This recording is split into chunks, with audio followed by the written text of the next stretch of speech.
Assalamualaikum warahmatullahi wabarakatuh. Hai, apa kabar teman hororku? Aku doakan semoga kalian dalam keadaan sehat selalu. Kali ini, aku akan bercerita tentang kisah seorang anak kecil yang diculik oleh wewe gombel. Dengarkan baik-baik. Matahari mulai tenggelam di langit barat, meninggalkan warna jingga yang perlahan berubah menjadi gelap. Suara jangkrik mulai terdengar bersahutan, menandakan malam akan segera datang. Di sebuah rumah sederhana di pinggir desa, seorang anak kecil bernama Ardi sedang bermain di halaman. Ibunya, Bu Siti, sedang menyiapkan makan malam di dapur. Sesekali, ia mengintip keluar jendela untuk memastikan Ardi masih bermain di tempat yang aman. "Jangan jauh-jauh, nak," serunya. Ardi hanya mengangguk tanpa menoleh. Tangannya sibuk menggambar pola-pola aneh di tanah dengan ranting kecil.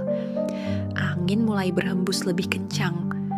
Ranting-ranting pepohonan di sekitar rumah saling bergesekan, menciptakan suara yang menyerupai bisikan. Saat itulah sesuatu terjadi.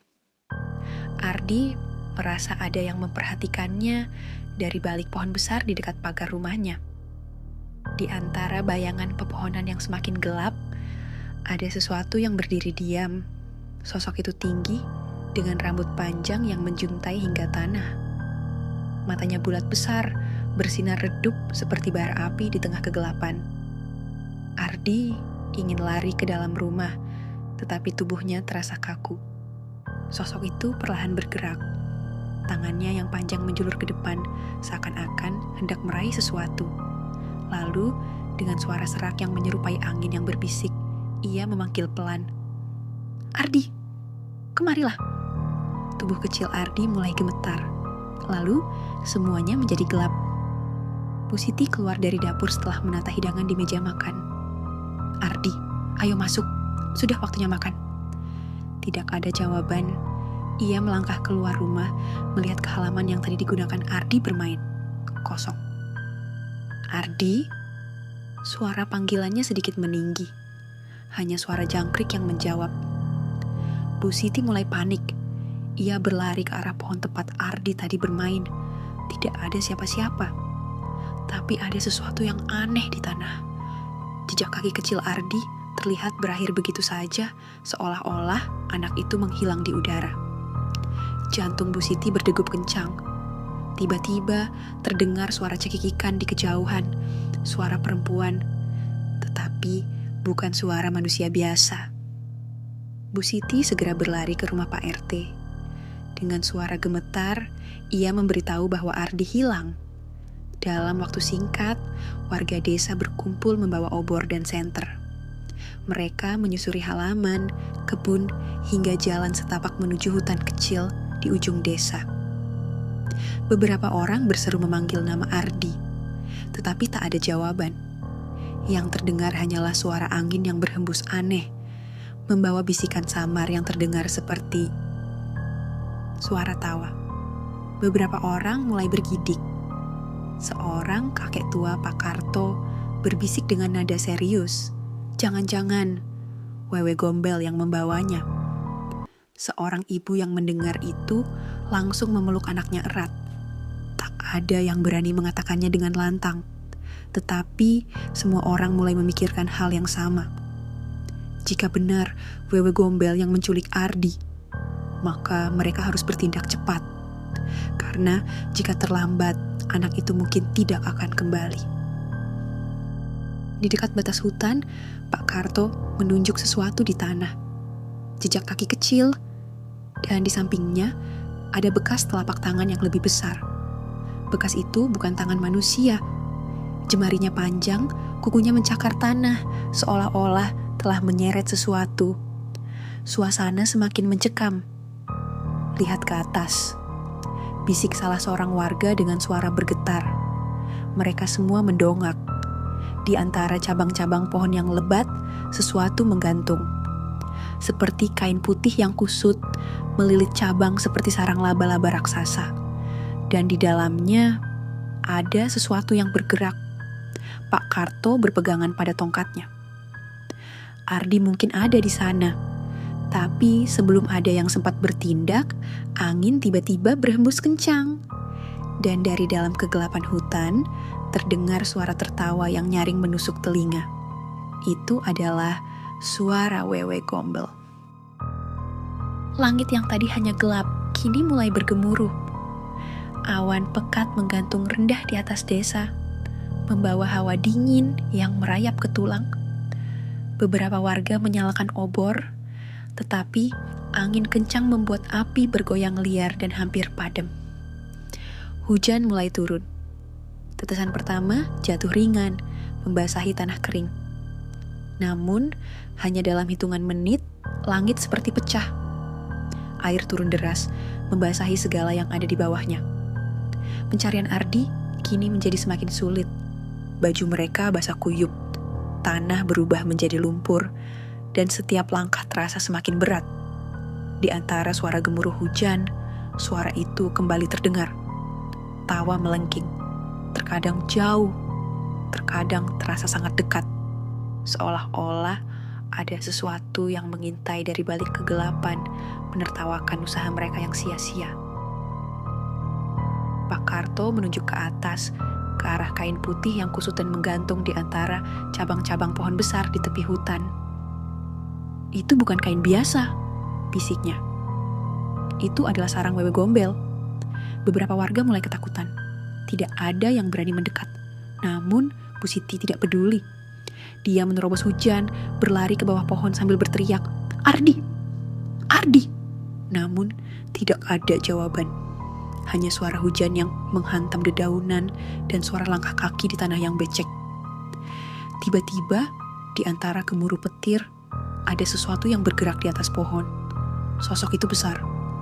Tubuhnya melayang, rambut panjangnya berkibar, dan wajahnya samar tertutup bayangan. Tetapi yang paling menyeramkan adalah matanya. Mata itu bersinar merah dalam gelap, menatap lurus ke arah mereka. Dan kemudian, sosok itu tertawa. Kiki, kiki, kiki. Tawa panjang dan nyaring menusuk ke dalam kepala seperti suara paku yang digoreskan ke kaca. Beberapa warga mundur ketakutan, tetapi Pak Karto menggenggam tongkatnya erat. "Hujan ini pertanda buruk," katanya dengan suara bergetar. Wewe Gombel makin kuat.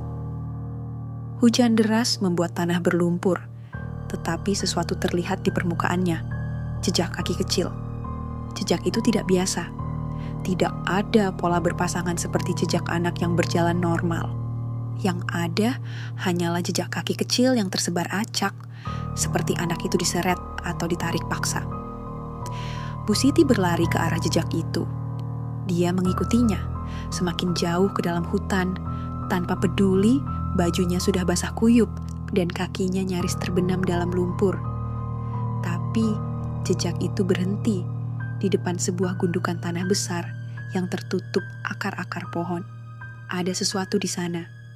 Sebuah lubang gelap menganga di tengah gundukan itu, seolah-olah ada lorong yang menuju ke dalam tanah. Bu Siti merasakan dadanya sesak. Apakah Ardi ada di dalam sana?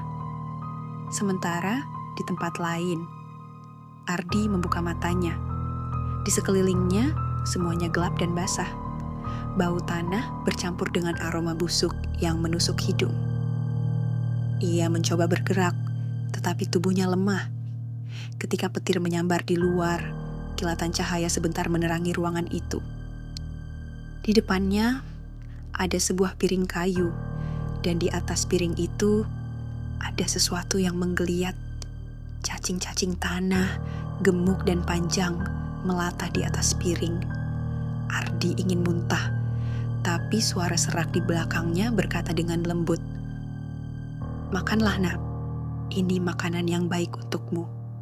Sebuah tangan kurus dan panjang muncul dari kegelapan, mendorong piring itu ke arahnya. Ardi menahan napas. Ia ingin menangis dan teriak, tetapi suara tawa itu kembali terdengar, tepat di belakang telinganya. Dan kali ini, tawa itu terdengar sangat puas. Kiki, kiki, kiki.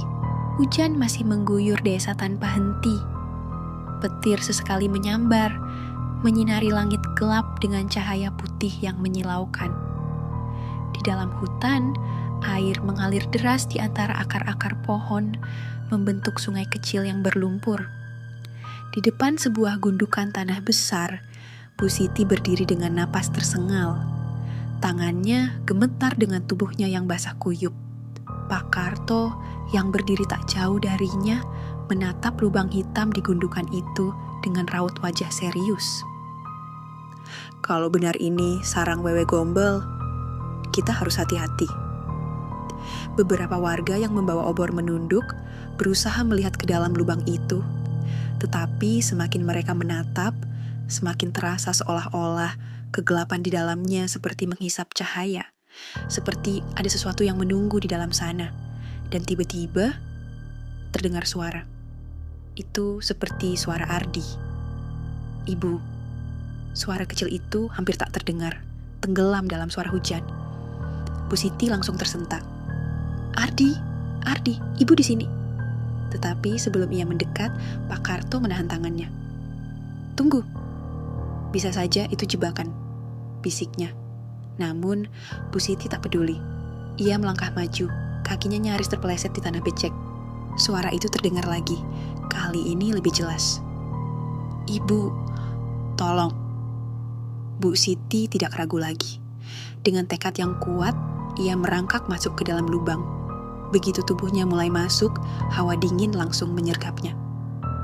Bau tanah basah bercampur sesuatu yang busuk, aroma yang sulit dijelaskan, seperti bangkai yang sudah lama membusuk.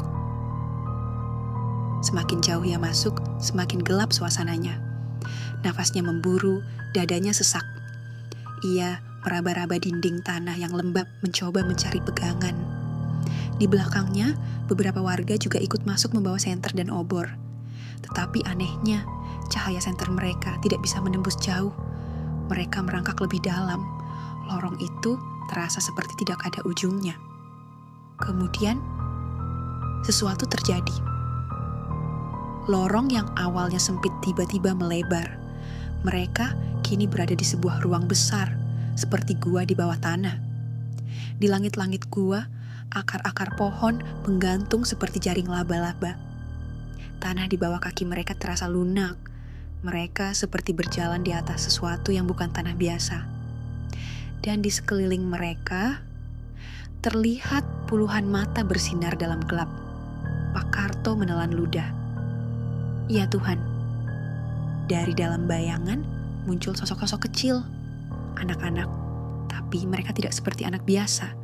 Mata mereka kosong, tubuh mereka kurus kering, dan bibir mereka pecah-pecah. Beberapa dari mereka menggigit sesuatu yang menggeliat. Ternyata itu adalah cacing. Bu Siti merasa tubuhnya melemah. Ardi. Apakah Ardi juga? Tiba-tiba, sesuatu bergerak di ujung ruangan. Sosok tinggi itu perlahan bangkit dari bayangan. Rambutnya panjang, berantakan, dan wajahnya menyeramkan dengan mata melotot besar. Dia tersenyum. Dan kemudian, dengan suara lembut yang menusuk hingga ke tulang, dia berbicara. Kalian datang untuk menjemput anak ini. Tangannya yang panjang terjulur, menarik sesuatu dari kegelapan. Ardi. Anak kecil itu duduk di tanah, tubuhnya lemas, matanya berkaca-kaca. Di depannya ada piring kayu dengan cacing-cacing yang masih menggeliat. Bibirnya basah. Bu Siti merasa dunianya runtuh. Ardi, jeritnya. Tetapi Wewe Gombel hanya tertawa pelan. Kalian datang terlambat. Dia sudah mulai menikmati makanannya. Kilatan petir menyambar di luar, menerangi gua bawah tanah yang lembab dan gelap. Aroma tanah basah bercampur bau busuk memenuhi udara, membuat dada terasa sesak. Di tengah ruangan yang dipenuhi anak-anak dengan tatapan kosong, Bu Siti berdiri gemetar. Matanya terpaku pada sosok kecil di depannya, Ardi. Anak itu duduk lemas di tanah, piring kayu di depannya masih dipenuhi cacing-cacing yang menggeliat. Bibirnya basah dengan sedikit lendir menempel di sudut mulutnya. Ardi, suaranya bergetar memanggil anaknya. Tetapi Ardi tidak bereaksi. Hanya matanya yang perlahan terangkat, menatap ibunya dengan tatapan kosong. seakan ia sudah bukan dirinya lagi. Wewe Gombel tertawa pelan. Tawanya tidak seperti tawa manusia. Suaranya melengking, memantul di dinding gua dan membuat telinga berdenging. Dia sudah bersamaku sekarang. Suaranya berbisik, tetapi terdengar jelas di tengah hujan yang mengguyur dunia di atas mereka. Bu Siti mencengkeram dadanya. Apa yang kau lakukan pada anakku? Wewe Gombel mengangkat tangannya yang kurus dan panjang, mengelus kepala Ardi dengan gerakan lembut. Aku memberinya makan, aku menjaganya. Jauh lebih baik daripada kau yang telah membiarkannya sendirian di luar rumah. Kata-katanya menusuk. Bu Siti ingin berteriak, ingin merebut anaknya, tetapi kakinya terasa berat. Suara-suara berbisik di sekelilingnya, seolah ada sesuatu yang tak terlihat yang menahannya untuk bergerak. Pak Karto yang berdiri di belakangnya berbisik, "Kita harus cepat, sebelum Wewe Gombel menguasai jiwanya sepenuhnya." Tetapi bagaimana caranya? Di sudut gua, anak-anak lain mulai bergerak. Mereka berjalan mendekat, perlahan, langkah mereka berat seperti boneka yang digerakkan oleh benang tak kasat mata. Tatapan mereka kosong, kulit mereka pucat, beberapa dari mereka bahkan memiliki luka-luka kecil di tangan dan kakinya. Dan di bibir mereka, masih ada sisa-sisa cacing yang sudah mereka makan. Bu Siti merasa mual. Ini anak-anak yang pernah diabaikan orang tua mereka, bisik Wewe Gombel. Mereka datang kepadaku. Aku memberikan mereka tempat yang lebih baik, jauh dari dunia yang menyakiti mereka. Tawa lirih terdengar lagi. Tapi sayang, mereka tidak bisa kembali. Pak Karto mengambil langkah maju. Dengan tangan gemetar, ia mengeluarkan sesuatu dari dalam kantong bajunya. Segenggam garam dan bunga kantil. Wewe Gombel, suaranya bergetar namun tegas. Lepaskan anak itu. Seketika, suasana berubah. Wewe Gombel mendesis, matanya menyipit tajam. Apa yang kau lakukan? Pak Karto tidak menjawab. Ia melemparkan garam ke tanah. Lalu seketika, tanah di bawah kaki mereka bergetar. Anak-anak yang tadi mendekat tiba-tiba berhenti. Tubuh mereka gemetar, dan beberapa dari mereka mulai menangis. Wewe Gombel meraung. Pergi dari sini. Suaranya berubah menggelegar, memenuhi seluruh gua. Tetapi Bu Siti tidak mundur. Ia berlari ke arah Ardi, meraih tubuh kecil anaknya lalu memeluknya erat. Ardi, nak, ibu di sini. Tubuh Ardi terasa dingin, tetapi perlahan kelopak matanya berkedip. Tatapan kosongnya mulai pudar. Hujan di luar semakin deras. Petir menyambar lebih dekat. Gua itu mulai retak. Mereka harus segera pergi. Lalu, Wewe Gombel menjerit marah. Tangan panjangnya mencakar udara. Angin kencang tiba-tiba berputar di dalam gua, membawa debu dan kotoran. Pak Karto menarik tangan Bu Siti. Cepat, kita harus keluar. Mereka berlari sekuat tenaga, membawa Ardi yang masih lemas dalam pelukan ibunya. Tetapi Wewe Gombel tidak membiarkan mereka pergi begitu saja. Ia melompat ke dinding gua, merayap seperti laba-laba dan tangannya menggapai dengan kecepatan yang tidak wajar. Dia milikku, suaranya menggema. Lalu, dari belakang mereka, terdengar suara lain, suara anak-anak yang tertinggal di dalam gua. Ibu, jangan tinggalkan kami. Bu Siti tersentak, tetapi Pak Karto menarik tangannya. Jangan menoleh, ayo keluar. Dan saat mereka hampir mencapai lorong, sesuatu menangkap kaki Bu Siti. Cakar panjang, hitam dan tajam. Wewe Gombel menariknya dengan kencang. Bu Siti menjerit.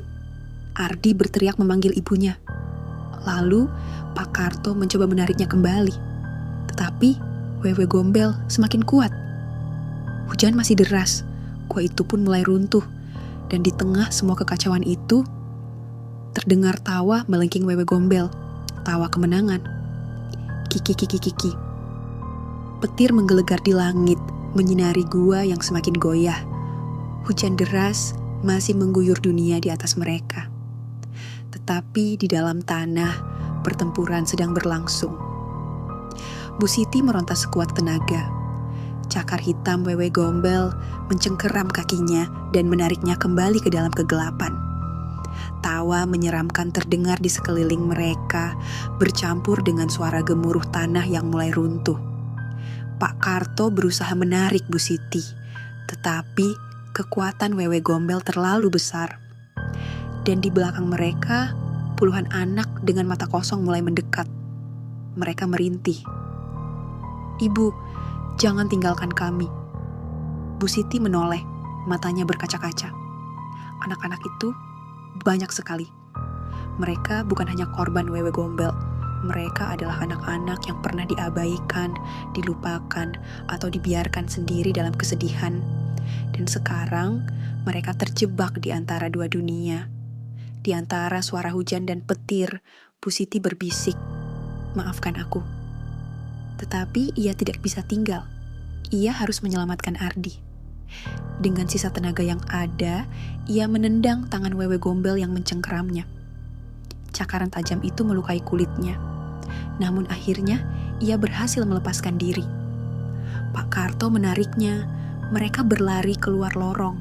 Gua itu semakin runtuh. Tanah bergetar hebat.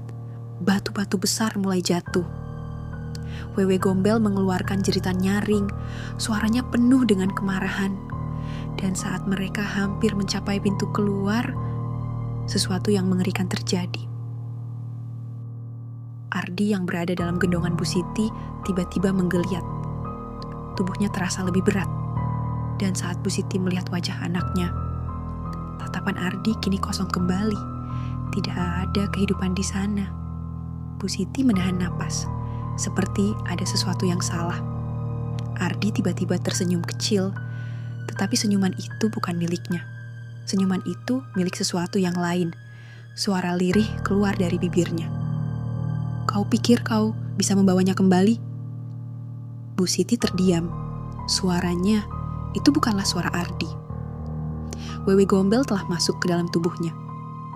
Pak Karto melihat perubahan itu dan langsung menyadari apa yang terjadi. "Kita harus cepat. Jika tidak, jiwanya akan terperangkap selamanya." Tetapi bagaimana caranya? Bu Siti menggenggam tubuh Ardi erat. Air mata bercampur dengan air hujan yang mengalir di wajahnya. "Ardi, kembalilah nak." Tubuh kecil itu mulai meronta, menjerit dengan suara yang bukan miliknya. "Ibu, kau tidak pernah menginginkanku, kan?" Suara itu menyelinap ke dalam kepala Bu Siti, menciptakan rasa bersalah yang mendalam. Ia teringat hari-hari di mana ia terlalu sibuk untuk bermain bersama Ardi. Hari-hari di mana ia membiarkan Ardi bermain sendirian di luar rumah. Air matanya semakin deras. "Tidak, nak. Ibu selalu mencintaimu." Dan saat ia mengatakan itu, tubuh Ardi bergetar. Mata kosongnya berkedip. Dan dalam sekejap, tatapan Ardi mulai kembali normal. Tubuh kecil itu tiba-tiba melemas dalam pelukan Bu Siti. Ardi pingsan. Dan dari dalam gua yang hampir runtuh, terdengar jeritan panjang yang memilukan. Suara Wewe Gombel. Akhirnya ia kalah. Pak Karto membantu Bu Siti berdiri. "Kita harus cepat keluar dari sini." Mereka berlari keluar gua, berlari melewati akar-akar pohon yang menjulur seperti tangan hitam. Dan saat mereka keluar, langit mulai cerah. Hujan masih turun, tetapi tidak sederas sebelumnya. Sarang Wewe Gombel telah runtuh, dan anak-anak yang terjebak di dalam telah pergi selamanya. Bu Siti menggenggam tangan Ardi erat-erat. Anaknya masih hidup, tetapi saat ia menatap wajahnya, sesuatu terasa berbeda. Jauh di dalam jiwanya, ada sesuatu yang tersisa, sesuatu yang mungkin tidak akan pernah benar-benar hilang. Sementara itu, hujan masih turun, akan tetapi kini hanya gerimis kecil yang membasahi tanah. Bu Siti memeluk tubuh Ardi erat, merasakan kehangatan anaknya yang masih lemah. Pak Karto berdiri di samping mereka. Matanya masih waspada, seolah takut sesuatu bisa muncul kembali dari dalam hutan. Mereka telah keluar dari gua Wewe Gombel. Mereka telah selamat. Tetapi ada sesuatu yang terasa ganjil. Langit masih kelabu, dan dari kejauhan terdengar suara-suara samar seperti bisikan, seperti tawa yang jauh. Perjalanan kembali ke desa terasa berat. Jalan setapak yang mereka lalui licin karena lumpur. Setiap langkah terasa seperti berjalan di antara dua dunia. Dunia manusia dan dunia yang baru saja mereka tinggalkan. Warga yang menunggu di pinggir desa langsung berlari ketika melihat mereka datang. Bu Siti, Ardi. Beberapa perempuan menangis lega, sementara yang lain hanya bisa menatap dengan wajah ketakutan. Ardi masih dalam pelukan ibunya, tubuhnya lemas. Ia belum berbicara sejak mereka meninggalkan gua. Pak Karto menepuk bahu Bu Siti. Bawa dia ke dalam rumah, biarkan dia istirahat.